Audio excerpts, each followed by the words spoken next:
एक टेलिव्हिजनचा एक चेहरा बनतो किंवा एक पेअर येते, ते खूप काळ गाजवतात. ती 2-3 वर्ष प्रत्येकाचा वॉलपेपर, प्रत्येकाचा डीपी हे सगळे ते असतात. आणि सिरियल संपते, ती लोक पुढचे 6-7 महिने दिसतात, सुपाऱ्या बिपाऱ्या अमुक तमुक सगळं होतं, पण नंतर ती गायब होतात सर लोक. त्यांचं होतं काय पुढं? हे होतं खरं, पण तू म्हणतोस ते बरोबर आहे. पण त्याला कारण असं असेल एखाद दिवस, कारण मला अजून त्याचा अभ्यास करायचा आहे त्या गोष्टीचा, असं का होते.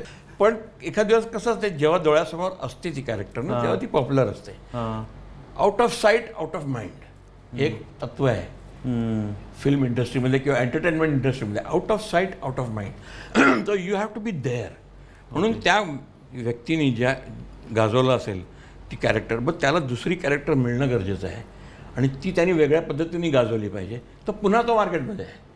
आणि तू एक पाहिलं असेल तर टेलिव्हिजनचे जे कॅरेक्टर्स आहेत ते त्या कॅरेक्टर्सच्या नावाने फेमस होतात, बरोबर, स्वतःच्या नावाने फेमस नाही होत. बरोबर. ही एक गडबड आहे. त्याला इलाज नाही, बरोबर, ते आहे तसं. बरोबर.